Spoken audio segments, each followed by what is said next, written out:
Bonjour et bienvenue sur Radio Taïwan International. Vous écoutez tout de suite l'émission On en parle à Taïwan.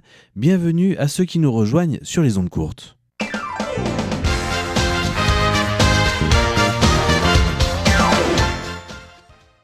Bonjour et bienvenue pour ce nouvel épisode d'On en parle à Taïwan. Vous êtes en compagnie de Valentin Floquet. Sasa et Elisa Dufaux.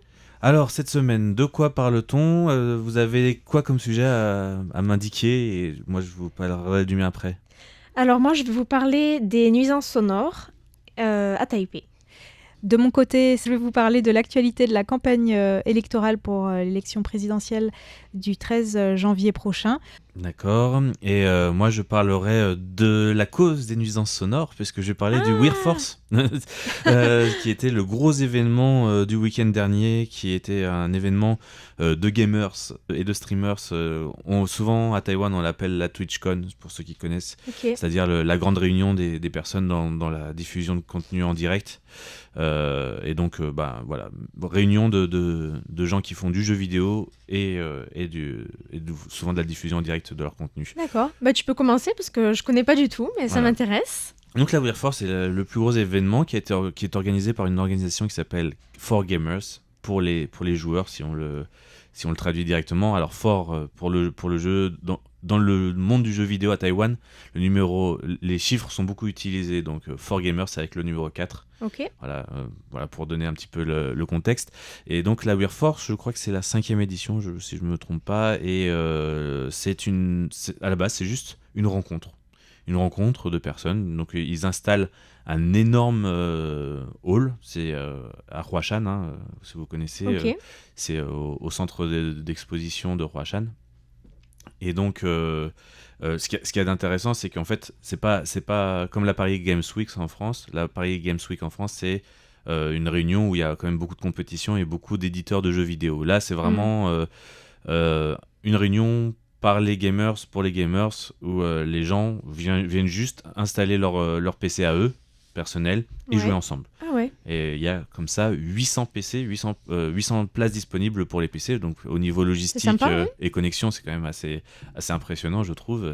Moi, ça m'a beaucoup impressionné de savoir qu'il y avait la capacité quand même d'accueillir 800 PC en même temps pour jouer, parce que c'est pas des PC qui consomment peu, quoi. Oui, c'est des Voilà, gros trucs. C'est des gros trucs. Et donc il y a de ce côté-là, il y a cette partie de l'événement. Puis après, il y a toute une partie un peu salon, où il y a pas mal de marques de PC, de jeux vidéo, plutôt des marques de PC, ou alors du Red Bull ou des choses comme ça qui sont un peu dans le gaming, qui sont présentes, mais pas d'éditeurs de jeux vidéo, par exemple, comme on peut trouver Ok. à l'étranger. Et après, il y a aussi des collectifs représentés dans ce salon, notamment le collectif des VTubers. Donc, si vous connaissez pas les VTubers. Tu nous en avais déjà parlé, je crois. J'ai un peu oublié, rappelle-nous. Alors, le VTuber, c'est les virtual tubers. Donc, Ok. c'est comme un YouTuber, c'est quelqu'un qui fait du contenu, désormais de plus en plus en direct, mais animé par un personnage animé. C'est-à-dire que c'est pas la réelle personne qui va parler, mais Est-ce que derrière il y a un réel animateur? alors voilà, c'est la différence Ok. entre un VTuber et un AItuber. C'est la nouvelle version. Maintenant, il y a des VTubers qui sont maintenant générés par intelligence artificielle et qui font vraiment de l'interaction. Donc ça, c'est une des dernières tendances qui commence à sortir, mais c'est vraiment encore très récent. Ils vont nous voler nos emplois de youtubeurs. Voilà. C'est un peu ça. Les VTubers bientôt vont se faire voler leurs emplois. Il y a déjà 2-3 réels ou AI-tubers qui commencent à sortir. Ok. Voilà, pour cette partie-là. Donc il y avait 50 VTubers présents quand même. Donc c'est quand même un parterre de VTubers assez conséquent. Ça reste une activité assez niche dans le monde de la création de contenu. Et donc c'est quand même assez conséquent comme représentation des VTubers. Cela reste quelque chose d'assez niche. Et aussi, ce qu'il y avait d'intéressant donc, dans cet événement, c'est qu'il y avait aussi beaucoup de streamers, de personnes qui font donc de la création de vidéos live et donc qui souvent font du gaming et qui font à côté donc diffusent leurs jeux vidéo ou qui font ce qu'on appelle aussi du react, c'est-à-dire ils mettent des émissions de télévision ou des reportages internet sur lesquels ils réagissent, ils commentent, etc. Et est-ce qu'il y avait beaucoup d'étrangers ou pas? Ou c'était J'étais le principalement seul. des Taïwanais? Ah oui, d'accord.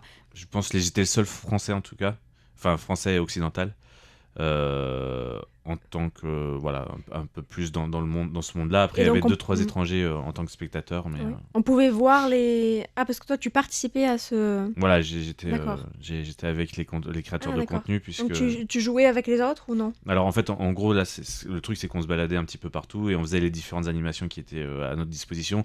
Notamment il y avait ce qu'on appelle un karaoké box. Je sais pas si vous voyez ce que c'est. Les petites cabines dans lesquelles Comme on des peut cabines chanter. téléphoniques Voilà. où tu te mets et c'est bien Et insonorisé. Voilà, ils avaient fait en sorte que que la cabine de karaoké box était connectée directement sur Twitch, donc sur la plateforme de Ok. diffusion en Oh là direct. là, la gêne. Voilà. Et donc, Mais justement, la boîte de karaoké, c'est fait pour que personne puisse t'entendre, pour que tu puisses être caché un peu en faisant ton karaoké. c'est surtout pour pas déranger les autres à la base. Ah oui, d'accord. Mais bon, là, ce sont des Je créateurs voyais de pas ça contenu. comme ça, mais Ce sont d'accord. souvent des gens qui chantent plutôt bien. Et moi, pour le fun, j'ai chanté. Et bizarrement, Ah bon? Mais attends, tu veux pas nous mettre un extrait là? Oh non, j'ai pas les extraits là. Non, c'est quoi ça? Non, il laisse pas C'est de l'arnaque. il laisse pas les enregistrements. Et donc j'ai chanté devant 4000 personnes Waouh! Oh non! qui étaient connectées. C'est fou. C'était quasiment le pic du premier jour de diffusion. Et ouais, c'était intéressant et amusant en même temps. Et tu as chanté quelle chanson? Ah oui, tu as chanté quoi? Une chanson en mandarin, bien sûr. Mhm. Oui. Wang Lihong, vous connaissez le chanteur Wang Non. Lihong? Non. Non. Ok, Mais tu c'est- peux pas nous faire une petite démonstration non, Je suis maintenant sûre à qu'on connaît la l'antenne? chanson, Non. alors tu peux nous la Non. chanter. Non, Tu peux c'est- nous l'entonner peut-être? Non, il me faut le texte et tout du KTV, je veux pas. C'est bon. Et ouais. On essaie de te coincer Bon, là. pour la Ouais. prochaine fois. Peut-être un jour. Voilà. Et donc, pardon. Je disais donc voilà, donc j'ai fait le karaoké, etc. Donc ça permet aussi pas mal d'interaction. Les gens se partagent les viewers, entre guillemets, les personnes qui regardent le contenu les uns les autres. Et donc ça fait quand même pas mal d'émulsion dans le monde. Puis ça permet aussi de connaître tout le monde sur un week-end de 4 jours. Et c'est quand même assez intéressant rien que pour ça. Après, dans l'événement, il y a aussi pas mal d'autres choses. Genre le premier jour, il y avait une soirée stand-up comédie. Mhm. Où il y avait donc plusieurs artistes, dont 2 japonais, en ouverture de la stand-up comédie, la soirée de stand-up comédie, où il y avait 2 japonais qui faisaient des sketchs un petit peu sur leur apprentissage du mandarin, comme ça se fait beaucoup dans les sketchs d'étrangers Mhm. qui font de l'apprentissage. Enfin, En parlant de stand-up comédie, la semaine dernière, tu nous avais parlé de Ouais. stand-up comédie et je suis allée voir le Yeye Show, comme tu Ouais. m'as conseillé. Et c'est vrai que c'est bien regardé. Je trouve que c'est un très bon moyen d'apprendre et de pratiquer le mandarin. mhm. J'ai bien aimé. C'est vrai que c'est difficile quand même, hein. Ça demande beaucoup C'est de un peu contexte. compliqué. Ça demande beaucoup Je vais de aller contexte. voir. Je vais Surtout aller que voir. moi, je connais aucune célébrité, aucun chanteur, aucun groupe. Et alors, du coup, moi, je Ouais. cherchais dans le dictionnaire pour voir ce que ça voulait dire. Mais en fait, c'était le nom d'un groupe de musique, tu vois. Ouais. Parce que j'ai vraiment aucune culture C'est pour ça dans c'est- ce domaine. Donc, ça nous enseigne beaucoup de choses sur sur ce que les Taïwanais aiment, voilà, sur ceux sur, qui regardent. sur les jeux, et en plus je dirais même plus particulièrement les jeunes taïwanais. Oui. Quand je dis jeunes, hein, c'est 20-40 hein, Mm. pour être à peu près dans la cible. Et c'est ce qui est aussi d'intéressant, donc c'est la partie mandarin, mais c'est aussi le contexte, tout ce qui, et en fait tout ce qu'ils arrivent à extraire en 20 minutes d'un Ouais. passage de l'actualité taïwanaise, c'est quand même assez incroyable. C'était Et pas c'est mal, en tout énormément cas. de travail. C'était une bonne recommandation. Et donc il y avait donc une partie un peu stand-up, pas aussi au niveau que ça, mais c'était quand même assez intéressant. Il y avait aussi des gens qui étaient bizarrement bannis sur Twitch, qui se sont retrouvés sur une soirée un peu à huis clos. Cette fois, ils avaient coupé toutes les caméras et tout. Et donc, parce Bannis que- sur Twitch? Ouais. Pourquoi ils étaient Alors, bannis? Les gens sur Twitch se font facilement bannir quand même. Il y a pas D'accord. mal de règles. Souvent, c'est pour du contenu plus 18. Ok. Voilà, pornographique ou des choses comme ça. Ça peut être aussi des contenus toxiques, que ce soit au niveau du langage, Mhm. des mauvais termes employés. Souvent, l'un des termes les plus clashés, les plus faciles pour être banni de Twitch, c'est le terme commençant par un N en anglais, D'accord. par rapport aux personnes de couleur. Voilà. Et c'est des Taïwanais, des Twitchers taïwanais qui Voilà. utilisent ces mots-là? Alors, ça peut être. En taïwanais, il y a aussi d'autres trucs, mais c'est bizarre parce qu'en fait, en mandarin, on a le naga, Ouais. qui est souvent très vite. Mais s'oriente ça n'a rien à voir. Voilà, et le problème, c'est qu'en fait, il y en a qui se sont amusés un peu avec ça. Il y a un mec qui s'est fait. Un des principaux.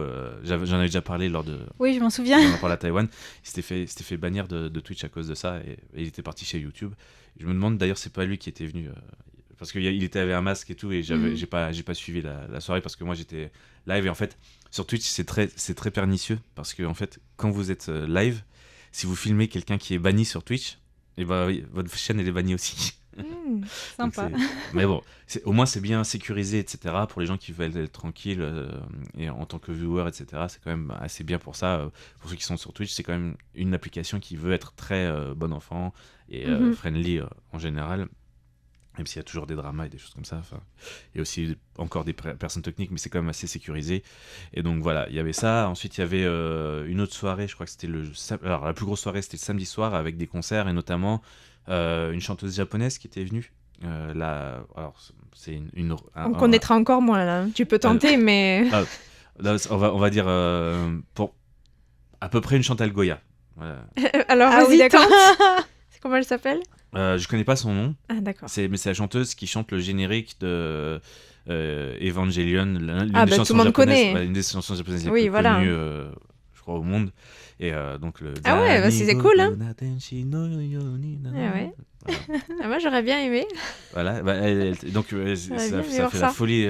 Donc il y avait une scène. Ah ouais, etc., elle est venue à etc. Taïwan. Voilà. Alors je pense qu'elle était là pour aussi d'autres événements, mais voilà, elle était là pour cet événement-là. Et voilà, c'était un peu le clou du spectacle de samedi soir, qui était quand même la plus grosse soirée. Après le dimanche, tout le monde remballait, donc il n'y avait pas de spectacle le dimanche soir. Et c'était quand même assez intéressant. Voilà, tout ça. Moi, j'ai pu y aller que le jeudi. Après, j'ai suivi plutôt en ligne. Et vraiment, c'était quand même très sympa. Donc, t'as raté Chantal Goya. J'ai raté la Chantal Goya japonaise.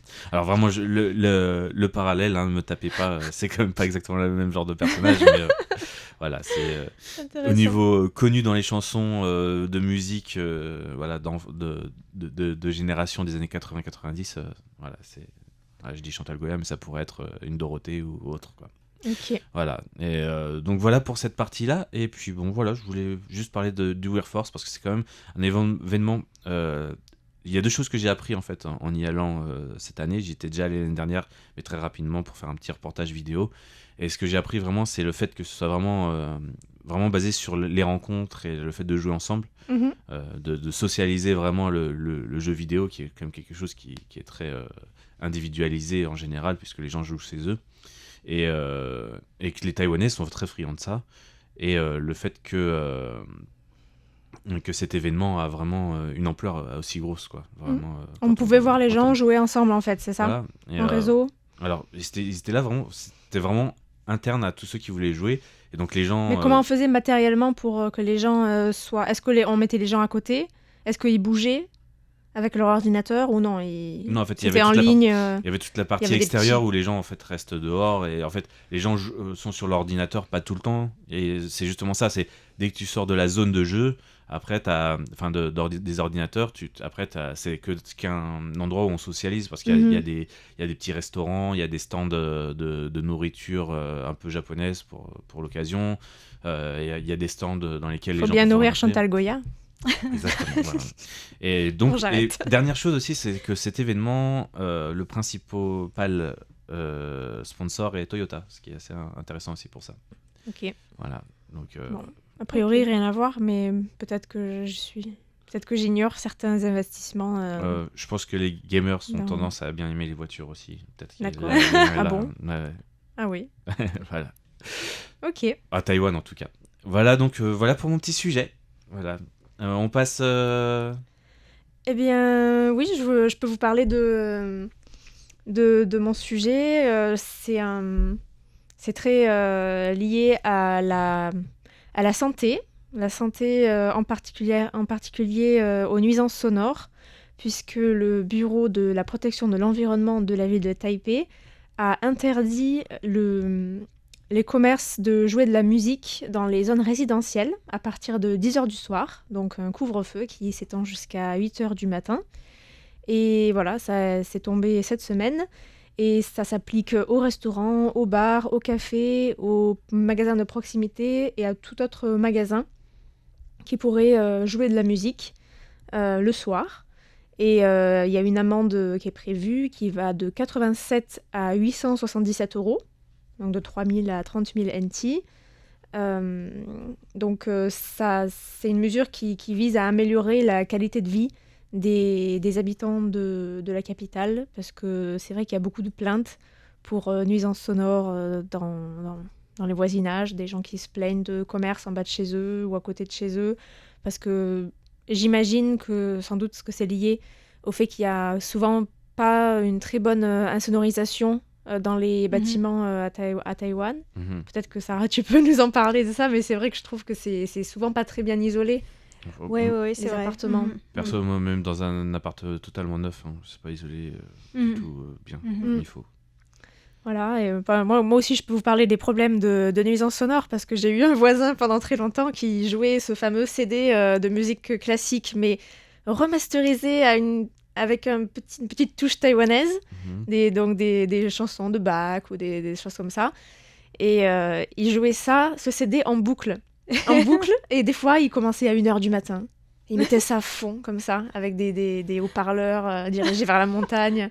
Mais c'était vraiment infernal, et ça a duré pendant 3-4 ans, peut-être. Mais là, c'est pas pareil, c'est pour les restaurants, c'est là, ça, c'est pas pareil du tout, mais je voulais juste vous rappeler ça. Des fois, ça peut vraiment vous pourrir la vie, quoi, parce que tu essaies de dormir.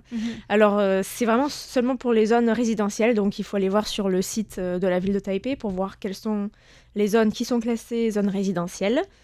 D'ailleurs, c'est un problème qui se pose aussi en France parfois, parce que je crois que la troisième bande dessinée de Lin Li-Chin, qui avait dessiné la bande dessinée Formose, et puis ensuite Fudak en français, et elle habite en France, c'est sur notamment les problèmes sonores qu'elle a rencontrés en France avec le voisinage, et puis la difficulté à faire en sorte que ça s'arrête, quoi. Oui, je crois que à l'époque, c'était Clément qui avait fait un sujet là-dessus. Ouais. Il faut savoir qu'en octobre, la ville de Taipei a reçu 1571 plaintes pour nuisances sonores liées à des restaurants ou à d'autres commerces qui vendent de la nourriture.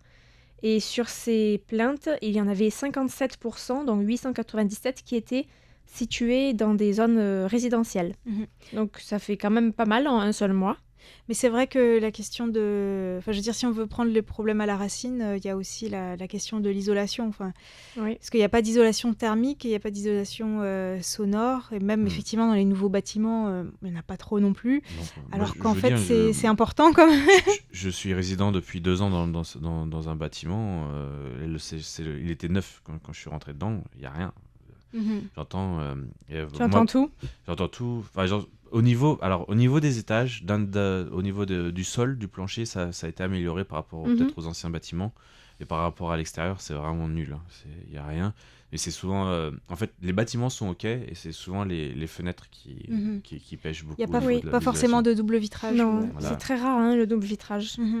Et il y a aussi... mais même les joints au niveau des fenêtres, etc., c'est pas ce qu'il faut faire. Il y a plein d'autres raisons. Après, c'est des fenêtres assez cheap en général. Mais bon, perso, moi, au niveau de la nuisance sonore, c'est pas du tout ma priorité au niveau des magasins. Moi, ma priorité, c'est les voitures. Parce que les mecs avec les pots d'échappement, alors je suis en banlieue, dans une banlieue réputée pour ça, mais les pots d'échappement ultra les voitures qui vont à fond, là. Ça réveille mes filles en pleine nuit, quoi. Pour vous dire à quel point c'est bruyant. Ouais. Ça me rappelle une émission que j'avais faite pour RTI, notamment... c'était au centre de Taipei, une école dans le quartier de Tadaocheng, dans laquelle certains anciens élèves avaient transformé la cour de récré en une forêt comestible. Et puis ils avaient fait une mare écologique et tout. Puis du coup, ils étaient très contents parce qu'il y avait les grenouilles qui revenaient et tout ça, toute la biodiversité. Et en fait, il y avait un voisin qui se plaignait à cause des grenouilles, en fait. Alors que quand tu enregistres les décibels, c'est rien par rapport aux voitures, en fait. Oui. Et voilà, mais non, c'est génial d'entendre ça chez soi. Mais ça plaît pas à tout le monde. Non, ça plaît pas à tout le monde. Enfin, on peut voir ça d'un autre côté aussi, et se dire que finalement, il y avait qu'une personne qui s'est plaint. Oui. Mais le problème, c'est que comme elle revient à chaque réunion, c'est pas facile, en fait. Ouais. Après c'est un nouveau son et souvent les bruits perturbants sont ceux auxquels on n'est pas habitué. Peut-être. Oui. Les plus perturbants en tout cas. C'est vrai. Voilà. Et en tout cas, la ville de Taipei a aussi interdit les bruits, par exemple d'utiliser vous savez, ces appareils pour nettoyer les feuilles mortes. Ah oui, mais ça c'est vraiment le truc complètement dingue. Moi Ouais. j'habite en montagne et figure-toi qu'en montagne il y a des gens il y a ça. des employés municipaux qui passent avec des souffleurs de feuilles mortes, qui fonctionnent au pétrole. Donc déjà ça sent l'essence. Et qui soufflent les feuilles comme ça, qui les mettent d'un côté, puis évidemment la prochaine rafale de vent, elles repartent. Enfin, c'est complètement dingue. Et ça fait un bruit pendant des heures. Oui, c'est horrible. Mais surtout pour la personne qui travaille. Enfin, je veux dire, c'est dur. Hein. C'est clair. Donc ça va être interdit, pareil, de 10h du soir à 6h du matin. Ah oui, mais quand même, tout le reste de la journée, ça reste. Voilà. Okay, d'accord. Et ce sera étendu au week-end et aux jours fériés de midi à 2h. Bon, Pendant 2 heures. Pendant 2 heures, il y aura une petite... On pourra prendre son déjeuner tranquille. Voilà. Ok. Au moins, il y a une tentative de solution du tapage, tapage sonore et de. En tout cas, Taipei est la première ville à introduire ce genre de mesures dans les zones résidentielles contre la diffusion nocturne de musique. Ouais. Ok. T'as encore d'autres choses à nous dire? Non, c'est bon. Voilà, c'était Très ça. bien. Pour vous informer, puisqu'on a oublié d'en parler dans les news, alors je me suis dit... non, c'est intéressant. Comme ça, on saura. Alors, de mon côté, je vais vous poser une question pour introduire mon sujet. Est-ce que vous savez quel est le sens caché de Made in Taiwan? MIT, Made in Taiwan. Oui, mais récemment, il y a eu un sens caché avec un jeu de mots avec le mandarin. J'ai vu et ça alors, passer. Je vais le prononcer avec la prononciation adéquate. C'est Made in Taiwan. Je pensais que c'était Mad in Taiwan. Non. Alors, je vais vous dire. Made, ça fait référence. Alors, Mei, c'est la beauté et de, c'est la vertu. Oui. Mais disons que c'est surtout une référence au ticket, entre guillemets, présidentiel du DPP. Donc, entre Lighting de, donc de la vertu, et Xiaobi Kim, sa colistière pour la vice-présidence. Donc, Xiaobi Kim, c'est en taïwanais, mais en mandarin, c'est Xiao Mei-chin. Et Mei, ça veut dire beau. Et Ying, ça veut dire gagner. Donc, ça veut dire... la belle vertu gagne Taïwan, ou en fait le ticket Lighting Dome Xiao Mei-chin gagne. Et donc ça, c'est devenu viral sur les réseaux sociaux. C'est peut-être ça que tu as vu passer? Non, moi c'était une autre expression pour le camp adverse, Wuhan Feien. Je sais pas si t'as vu passer ça. Wuhan Feien, c'est le Covid. Voilà, c'est le Covid. Et à Taïwan, ça a été appelé pendant très longtemps la pneumonie de Wuhan. Et ça a été, les caractères ont été changés, mais c'est exactement la même phonétique. C'est Wuhan, les 5 bonhommes, entre guillemets, qui disent des mensonges ou des balivernes. Et ça faisait référence à aux 5 hommes qui étaient présents lors de la dernière réunion KMT TPP. Ah, d'accord. La grande photo, et donc les Wuhan Feien, les balivernes des 5 hommes. Et, non. Et Han en mandarin, ça a une connotation maintenant, en tout cas, un peu plus l'homme viril, l'homme de la maison. Même un peu c'est un terme un peu moqueur, quoi. Voilà, c'est pas mal. C'est en relation avec Nanzi Han. C'est inventif, hein. Puis alors dans la campagne, il y avait aussi à signaler, je le signale parce qu'on n'aura plus l'occasion d'en parler, puisque Guo Taiming a retiré sa candidature vendredi dernier à la présidence. Et donc son slogan de campagne, c'était un jeu de mots avec son nom, Guo Taiming, et puis c'était Good Timing en anglais. Ce qui faisait effectivement rigoler pas mal de monde, parce que voilà, c'était un petit peu... sa candidature a encore plus divisé le camp bleu. Que...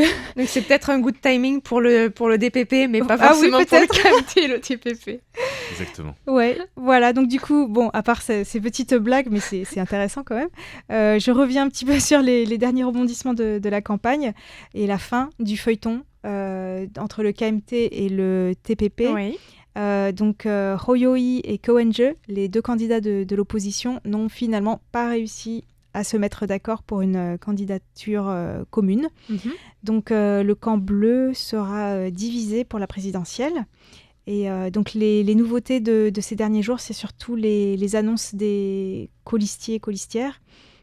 Donc pour Cowenger, ce sera Wu Xinying, qui est directrice exécutive de la banque Shin-Kong et aussi fille aînée du fondateur de cette banque. Elle a étudié en Angleterre et aux États-Unis, mais elle n'a pas d'expérience politique. Et quant au KMT... Il y a encore une petite info oui. sur elle, c'est qu'elle a la double nationalité, non? Enfin, c'est encore sur le statut de rumeur. Voilà, mais On n'est pas encore sûr, en fait. Elle Elle affirme qu'elle a renoncé à sa nationalité américaine il y a plusieurs années, et que la Commission centrale des élections avait déjà vérifié son statut en 2022 lorsqu'elle a été élue députée. D'accord. Donc là, le KMT et le TPP lui ont demandé de fournir des preuves du fait qu'elle n'a plus sa nationalité. Et bon, elle a refusé de se plier à leur demande. Et là, la Commission centrale des élections est en train de faire des nouvelles recherches, puisque à chaque campagne électorale, en fait, la Commission fait des recherches pour être sûre que les candidats à la vice-présidence à la présidence n'ont pas de double nationalité. Donc là, c'est le processus de vérification est en cours. Et j'ai bien aimé sa réponse. C'est quand on lui a demandé si elle avait des preuves pour dire si elle avait bien renoncé à sa nationalité, elle a fait « Cela est entre moi et le gouvernement américain ». D'accord. Ah oui. Ouais. Oui, je disais qu'elle n'avait pas d'expérience politique, mais comme tu le disais, elle a quand même été députée depuis quelques années. Depuis l'année dernière, en fait. Quand elle a remplacé Tsai Bi-ru, qui a démissionné de son poste, de son siège de député, après que l'université de Tamkang a confirmé qu'elle avait bien fait du plagiat pour son mémoire de master. Et donc elle est députée depuis un an. Du même parti que Du Cowenger. TPP, oui, c'est ça. Et donc du côté du KMT... comparé aux autres candidats à la vice-présidence, on peut presque dire qu'elle a effectivement aucune expérience politique. Oui, tout à fait. Parce que les autres sont des gens qui ont vraiment des années et des années d'expérience. Tout à fait. Et donc notamment du côté du KMT, c'est Zhao Xiaokang qui a 73 ans et c'était un ancien député du KMT, mais il y a longtemps. Et il a l'étoile montante du KMT à voilà. l'époque. Mais après, dans les années 90, il a fondé le New Party, qui était un parti plus bleu que bleu, entre guillemets, pro-unification avec la Chine. Et en fait, selon certains sondages, après l'annonce de sa candidature à la vice-présidence, apparemment la candidature de Hou Yu-ih est remontée dans les sondages parce que ça a conforté en fait l'électorat bleu. Et aussi, apparemment, Hou Yu-ih donc, est Penshangren, donc d'une lignée de personnes qui sont à Taïwan depuis plusieurs générations, alors que Zhao Xiaokang, il est Waishangren, donc de deuxième génération, donc ça veut dire que ses parents sont nés en Chine, et pour certaines personnes qui sont Waishangren à Taïwan, ça compte. Donc apparemment, ça a permis de renforcer un petit peu la base électorale du côté du KMT, mais il y a un mais, c'est que selon certains analystes, ça pourrait être un choix à double tranchant, parce qu'il est actuellement directeur et président de Taiwan Broadcast Corporation of China, donc c'est l'ancêtre de RTI, mais qui a été privatisé en 2005. Et donc selon la loi, les élus ne peuvent pas diriger des médias. Alors la loi ne dit rien sur les candidats. Donc la Commission nationale des communications a quand même écrit une lettre à ce média pour demander des clarifications. Et donc on imagine qu'il va peut-être répondre en disant que s'il est élu, voilà, il abandonnera la direction ou la présidence de cette radio. Et puis surtout, j'imagine qu'il va falloir donner des gages sur l'impartialité de ce média pendant la campagne. Voilà pour la partie qui concerne les candidatures à la vice-présidence. Bon, il y a plein de choses encore à dire, mais ce sera pour la prochaine fois. Oui, parce que c'est déjà la fin de cet épisode. C'était Valentin Floquet. Ça. Elisa Dufaux. Pour Radio Taïwan International. Excellente journée à vous.